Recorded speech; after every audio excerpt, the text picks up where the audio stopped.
شہر کے گنجان بازار کے شور میں، جہاں انسانوں کی آوازیں مشینوں کے شور میں دب چکی تھیں، ایک تنگ سی گلی کے آخر میں ایک پرانا سا تختہ رکھا تھا جس پر روز ایک درمیانی عمر کا شخص بیٹھا رہتا، ہاتھوں میں سوئی، بھاگا، پرانے جوتے اور چہرے پر صبر کا نور۔ اس شخص کا نام سلیم تھا۔ وہ کسی زمانے میں ایک فیکٹری میں کام کرتا تھا، مگر مشینوں کے بڑھنے سے نوکری ختم ہو گئی۔ اب وہ محنت کشوں کے جوتے سینے کو ہی اپنا رزق سمجھتا تھا۔ محلے والے اسے غریب موچی کہتے، مگر اس کی غربت میں عزت تھی۔ وہ ہر آنے والے کو مسکراہٹ کے ساتھ دیکھتا۔ بوڑھے، مزدور، اسکول کے بچے، خواتین، سب جانتے تھے کہ یہ شخص جوتے نہیں، انسانیت جوڑتا ہے۔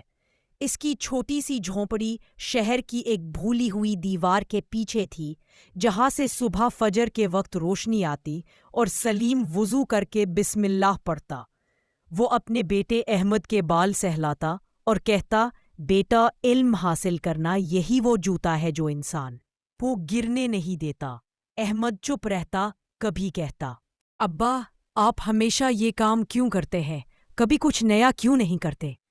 سلیم مسکرا دیتا، بیٹا، ہر پرانا کام جب ایمان سے کیا جائے تو نیا بن جاتا ہے۔ پھر وہ اپنا پرانا تھیلا اٹھاتا، اوزار درست کرتا اور گلی کی طرف چل دیتا۔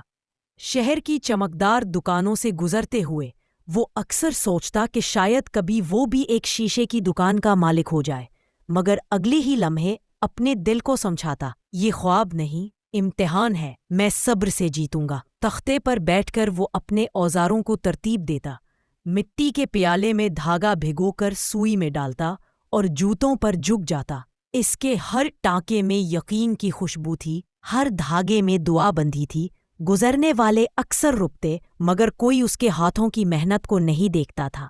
اس کے ارد گرد شور، دھول، شور شرابہ، مگر اس کے دل میں سکون کا سمندر۔ وہ اکثر زیر لب کہتا، یا رب، میرا رزق کم ہے مگر تیری رحمت بے حد ہے۔ شام ڈھلے وہ دکان بند کرتا، سورج کی آخری کرنوں کو دیکھ کر شکر ادا کرتا، تو نے دن بھر عزت دی، یہی میری دولت ہے۔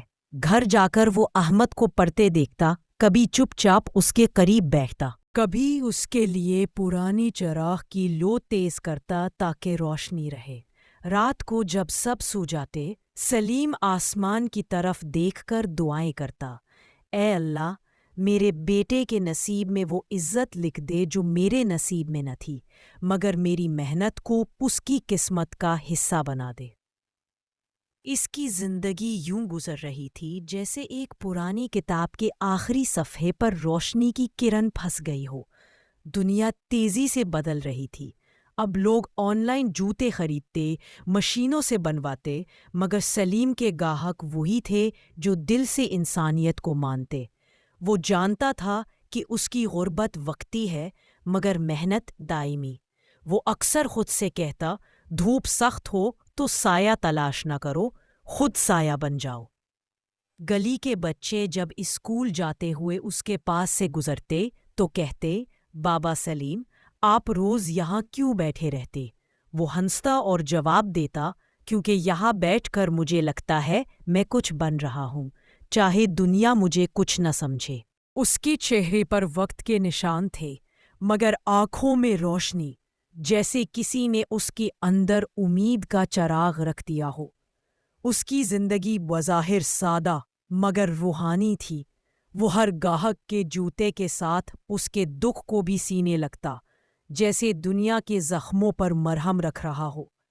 شام کو جب بازار بند ہوتا تو وہ مٹی جھاڑ کر تختہ سمیٹتا، دل میں کہتا، کل پھر نیا دن، نیا رزق، نئی آزمائش، مگر یقین وہی رہے گا۔ دنیا اب موبائل اسکرین کے سحر میں کھو چکی تھی۔ لوگ انسانوں سے زیادہ مشینوں سے بات کرتے تھے۔ ہر کوئی تیز رفتاری سے آگے بڑھنا چاہتا تھا، مگر سلیم اب بھی اپنے دھیرے قدموں سے محنت کی راہ پر چل رہا تھا۔ وقت بدل گیا مگر اس کے اصول نہیں بدلے۔ وہ اب بھی صبح فجر کے وقت بیدار ہوتا، پرانے کپڑوں کو جھاڑتا، وضو کر کے باہر نکلتا، گلی کے کونے پر رک کر دعا مانگتا اور تختے پر جا بیٹھتا، مگر اب اس کے پاس گاہک کم آتے تھے۔ پرانی دکانوں کی جگہ چمکتی برانڈز کھل گئی تھی۔ نوجوان لڑکے اب جوتے مرمت نہیں کراتے، نیا خرید لیتے۔ مگر سلیم کے لیے جوتے صرف چمڑے نہیں تھے، بلکہ لوگوں کے چلنے کی کہانی تھے۔ وہ سوچتا، کسی کے پاؤں کی تکلیف دور کرنا عبادت ہے، چاہے لوگ اسے پرانی سوچ کہیں۔ مگر غربت کی آگ بڑھ رہی تھی، اشیاء مہنگی ہو گئی، آٹا، بجلی، دوائیں، سب اس کی پہنچ سے دور۔ پھر بھی اس نے اپنے بیٹے احمد کے لیے کبھی شکایت نہیں کی۔ احمد اب بڑا ہو چکا تھا، یونیورسٹی میں پڑھتا تھا، مگر اس کے دل میں فخر کے بجائے شرمندگی تھی کہ اس کا باپ اب بھی محلے کا موچی ہے۔ اس کے دوست جب کہتے یار تمہارے ابا ابھی تک وہی کام کرتے ہیں، تو وہ ہنسی میں بات بدل دیتا۔ سلیم سب جانتا تھا مگر خاموش رہتا۔ وہ جانتا تھا وقت ہر دل کو بدلتا ہے، مگر صبر وہ پھول ہے جو صرف مضبوط لوگ کھلاتے ہیں۔ ایک دن احمد نے کہا، ابا، دنیا بدل گئی ہے، لوگ اب ہاتھ سے نہیں مشین سے کماتے ہیں، آپ کوئی اور کام کر لینا، یہ دکان بند کر دیں، کوئی شرم محسوس نہیں کرتے آپ؟ سلیم کا دل جیسے کانچ کی طرح ٹوٹا، مگر اس نے ہونٹوں پر مسکراہٹ رکھی۔ بیٹا، شرم کام میں نہیں، نیت میں ہوتی ہے۔ اگر ہاتھوں کی کمائی حلال ہو تو یہ سب سے خوبصورت روزی ہے۔ احمد نے کچھ نہ کہا، مگر اس کے دل میں ضد بیٹھ گئی۔ چند دن بعد یونیورسٹی میں ماہ محنت کے نام سے ایک تقریب ہوئی، جس میں طلباء کو اپنے ماں باپ کے پیشے پر فخر ظاہر کرنے کو کہا گیا۔ احمد کے دل میں طوفان مچ گیا۔ وہ سوچتا رہا کہ وہ اسٹیج پر جا کر کیا کہے گا، کہ میرا باپ جوتے سینے والا موچی ہے؟ دل نے کہا چپ رہ جا، سب ہنسیں گے۔ مگر رات کو جب وہ گھر آیا تو سلیم لیمپ کی مدھم روشنی میں کسی کے جوتے سی رہا تھا۔ اس کے چہرے پر تھکن تھی، مگر ہاتھ مسلسل چل رہے تھے۔ احمد نے دیکھا کہ سوئی اس کے ہاتھ میں چبھ گئی، مگر اس نے کوئی آہ نہیں کی، صرف ہلکی سی دعا کی، یا رب، میرے بیٹے کے نصیب میں عزت لکھ دے، میری محنت قبول فرما۔ یہ منظر احمد کے دل میں اتر گیا۔ صبح جب تقریب ہوئی تو اسٹیج پر آ کر احمد نے سب کے سامنے کہا، میرا باپ موچی ہے، مگر اس کے ہاتھوں کی عزت میرے ملک کی بنیاد ہے۔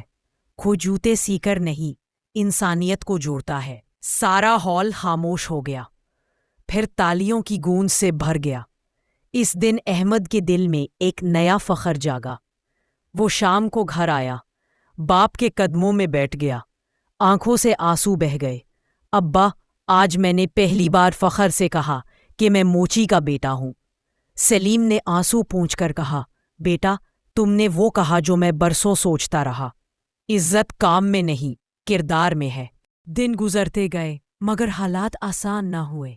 شہر میں نئی فیکٹریاں کھلی، سڑکوں کے کنارے پرانے کاریگر بے روزگار ہوتے گئے۔ سلیم کے کئی دوست جو درزی یا پڑھی تھے اپنے ہنر چھوڑ گئے، مگر سلیم نے ہار نہیں مانی۔ وہ روز صبح دکان کھولتا، چاہے ایک ہی گاہک کیوں نہ آئے۔ کبھی کبھی پورا دن گزر جاتا مگر کوئی کام نہ ملتا۔ وہ پھر بھی شام کو شکر ادا کرتا، اے رب، آج تو نے رزق نہیں دیا مگر صبر دیا، یہی کافی ہے۔ ایک رات وہ تختے پر بیٹھا جوتے سی رہا تھا جب ایک بوڑھی عورت آئی۔ اس کے ہاتھ میں پرانے جوتے تھے۔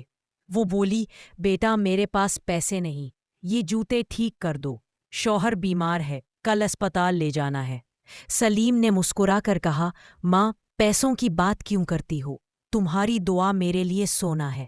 اس نے جوتے مرمت کیے اور عورت کو دیتے ہوئے بولا، دیکھنا، کل تمہارے شوہر کی حالت بہتر ہوگی، کیونکہ نیت اچھی تھی۔ اگلے دن وہ عورت آئی، آنکھوں میں آنسو، بولی، بیٹا، تمہارے ہاتھوں میں برکت ہے، میرے شوہر کا درد کم ہو گیا۔ سلیم نے سر جھکا کر کہا، ماں، شفا ہاتھ میں نہیں دل میں ہوتی ہے۔ وہ عورت چلی گئی، مگر سلیم کے دل میں سکون بھر گیا۔ اسی لمحے اس کے بیٹے احمد کی کال آئی، ابا، کمپنی میں انٹرویو ہے، دعا کرے۔ سلیم نے آسمان کی طرف دیکھ کر کہا، میرے بیٹے کے نصیب میں وہ عزت لکھ دے جس کا میں خواب دیکھتا رہا۔ احمد نے انٹرویو دیا، منتخب ہو گیا۔ اس نے خوشی سے باپ کو بتایا، ابا، میں نوکری پر لگ گیا۔ سلیم کے چہرے پر مسکراہٹ چھا گئی، اللہ تیرا حامی و ناصر ہو۔ بس ہمیشہ سچائی سے چلنا، دنیا بدلتی رہے مگر تو مت بدلنا۔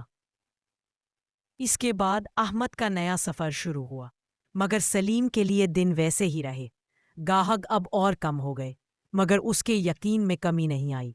ایک دن وہی نوجوان جو کبھی برانڈڈ جوتے لے کر آیا تھا، دوبارہ دکان پر آیا۔ اب اس کے چہرے پر تھکن تھی۔ بولا، بابا آپ یاد ہیں، میں نے آپ سے ایک بار جوتے مرمت کرائے تھے۔ آج میں خود ٹوٹا ہوں، سب کچھ ہے مگر سکون نہیں۔ سلیم نے اسے بیٹھنے کو کہا، چائے دی اور بولا، بیٹا انسان کی جوتے نہیں ارادے ٹوٹتے ہیں جب نیت کمزور ہو جائے۔ اللہ کے قریب آؤ، سب درست ہو جائے گا۔ نوجوان رونے لگا۔ سلیم نے اس کے کندھے پر ہاتھ رکھا، دیکھو بیٹا، محنت اور ایمان سب سے بڑا علاج ہے۔ اس دن کے بعد وہ نوجوان روز دکان پر آنے لگا، صرف بات کرنے کے لیے، جیسے اس کے اندر کا بوجھ ہلکا ہونے لگا ہو۔ سلیم اب ایک استاد سا لگتا تھا۔ لوگ اس کے الفاظ سننے آتے، جیسے کوئی درویش بول رہا ہو، مگر اندر سے وہ اب بھی صرف ایک باپ تھا جو اپنے بیٹے کے مستقبل کے لیے دعا کر رہا تھا۔ رات کو وہ جب اکیلا ہوتا تو آسمان کی طرف دیکھتا، اے رب تو نے ہاتھ دیے، محنت دی، مگر دل کی خواہش اب یہ ہے کہ میرا بیٹا وہ مقام پائے جو میں نہ پا سکا۔ اسے عزت دے مگر غرور نہ دے۔ اس کی آنکھوں سے آنسو بہہ جاتے مگر لبوں پر شکر رہتا۔ اسے یقین تھا کہ صبر کا درخت دیر سے پھل دیتا ہے مگر میٹھا دیتا ہے۔ وقت کا پہیہ اپنی رفتار سے گھومتا رہا، شہر اور چہروں نے رنگ بدلے، مگر سلیم کے چہرے پر اب بھی یہی سکون تھا جو صرف صابر انسانوں کو نصیب ہوتا ہے۔ عمر نے جسم کو کمزور کر دیا تھا مگر ایمان کو نہیں۔ اس کے ہاتھوں کی لکیروں میں اب جھریاں تھیں مگر ان جھریوں کے بیچ محنت کی کہانیاں درج تھیں۔ احمد اب ایک کامیاب انسان بن چکا تھا، بڑی کمپنی میں عہدے پر فائز، مگر دل میں باپ کی عاجزی کا عکس زندہ تھا۔ ایک دن وہ کار سے اترا اور سیدھا پرانی گلی کی طرف گیا۔ وہی پرانی دکان، وہی تختہ، مگر اب اس پر دھوپ کی جگہ چھاؤں تھی، اور اس کے نیچے سلیم بیٹھا تھا، ہاتھوں میں سوئی، چہرے پر مسکراہٹ۔ احمد نے آگے بڑھ کر باپ کے قدم چومے، بولا، ابا آج میں سب کے سامنے کہتا ہوں کہ میری کامیابی آپ کے پیروں کی مٹی سے شروع ہوئی تھی۔ سلیم کی آنکھوں سے آنسو بہہ گئے۔ بولا، بیٹا یہ مٹی ہی اصل دولت ہے، اگر اسے سنبھال لو تو کبھی خالی نہیں رہو گے۔ اس لمحے گلی کے سب بچے اور نوجوان سلیم کے گرد جمع ہو گئے۔ وہ ان سے کہنے لگا، محنت ایمان ہے، تم جس کام میں ہو اسے عبادت بنا لو، دنیا بدل جائے گی مگر تمہاری عزت نہیں بدلے گی۔ سب نے تالیاں بجائیں۔ احمد نے دکان کے باہر بورڈ لگایا، سلیم موچی اینڈ سنز، ایماندار ہاتھوں کی پہچان۔ چند ہفتوں بعد سلیم بیمار پڑ گیا مگر چہرے پر سکون تھا۔ ایک رات احمد کے پاس آیا، بولا، بیٹا میری زندگی جوتوں کی طرح تھی، ٹوٹی بھی جڑی بھی، مگر ہر سلائی میں دعا تھی، اسے سنبھال کر رکھنا۔ احمد نے روتے ہوئے کہا، ابا آپ میری زندگی کی سب سے بڑی دعا ہیں۔ چند لمحوں بعد سلیم کی سانسیں تھم گئیں مگر اس کے چہرے پر مسکراہٹ تھی، جیسے کوئی دعا پوری ہو گئی ہو۔ اگلی صبح احمد نے دکان بند نہیں کی بلکہ تختے پر جا بیٹھا، ہاتھ میں سوئی لی اور آسمان کی طرف دیکھ کر کہا، ابا آج سے یہ ہنر میرا فخر ہے۔ گلی میں لوگوں نے دیکھا کہ ایک نیا دن طلوع ہوا تھا مگر سورج پہلے سے زیادہ روشن تھا، جیسے کسی غریب موچی کی دعا نے روشنی کو ایمان سے ملا دیا ہو۔